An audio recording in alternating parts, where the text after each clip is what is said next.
एक बार एक भिखारी अपने जीवन से परेशान हो चुका था, क्योंकि उसे अपने जीवन को चलाने के लिए भीख मांगना पड़ता था।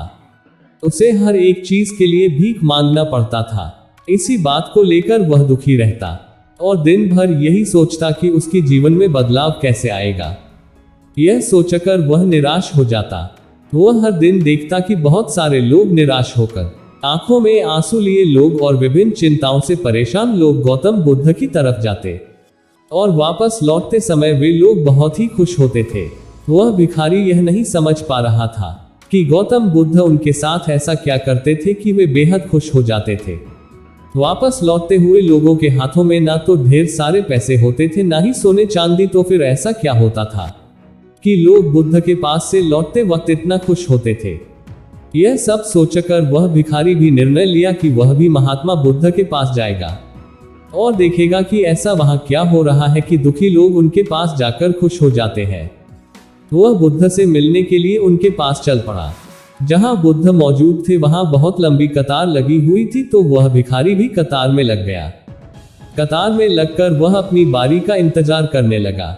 देखते ही देखते उसकी बारी आए और उसने बुद्ध से कहा, बुद्ध, मैं बहुत ही गरीब हूँ, मेरे पास कुछ भी नहीं है। मुझे अपना जीवन चलाने के लिए भी दूसरों से भीख मांगनी पड़ती है। अब आप ही बताइए कि मैं अपने जीवन को कैसे बेहतर कर सकूं। यह सब सुनकर बुद्ध ने कहा, तुम गरीब नहीं हो, तुम्हें ऐसा लगता है क्योंकि आज तक कभी तुमने किसी के लिए कुछ भी नहीं किया, ना ही तुमने कभी किसी को दान दिया, ना ही तुमने दूसरों के लिए कुछ किया। यह सब सुनकर भिखारी के मन में एक आशंका जाग उठी। अपनी आशंका को दूर करने के लिए भिखारी ने पूछा, मैं तो एक भिखारी हूँ, मैं लोगों को दान कैसे दे सकता हूँ और कैसे लोगों की सहायता कर सकता हूँ। मुझे तो खुद अपना जीवन चलाने के लिए दूसरों से मांगना पड़ता है। यह सब सुनने के बाद गौतम बुद्ध थोड़ी देर चुप रहे और फिर उससे बोले, तुम्हारे पास हाथ है जिससे तुम लोगों की सेवा में लगा सकते हो और दूसरों का भला कर सकते हो। इसके अलावा तुम्हारे पास मुंह है जिससे तुम लोगों से अच्छी अच्छी बातें कर सकते हो और दूसरों का हौसला बढ़ा सकते हो। यह सब करके भी तुम दूसरों की सहायता कर सकते हो।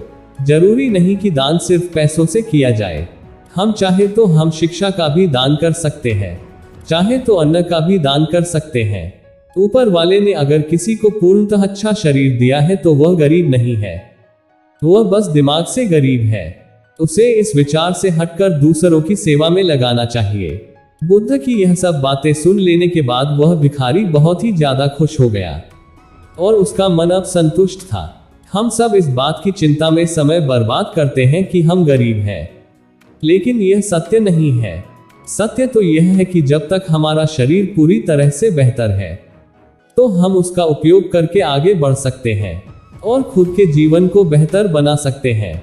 अगर कोई व्यक्ति सिर्फ अपने गरीबी पर ध्यान दे और उसे बदलने की कोशिश ना करे तो वह मूर्ख है। इसके अलावा हमें इस कहानी से यह भी सीख मिलती है कि दान सिर्फ धन का ही नहीं, शिक्षा, भोजन, अच्छे विचार आदि का भी किया जाना जरूरी है। अगर आपके पास धन नहीं है तो आप शिक्षा का दान कर सकते हैं या फिर आप दूसरों के लिए अच्छे विचारों का भी दान कर सकते हैं। इससे समाज बेहतर होता है।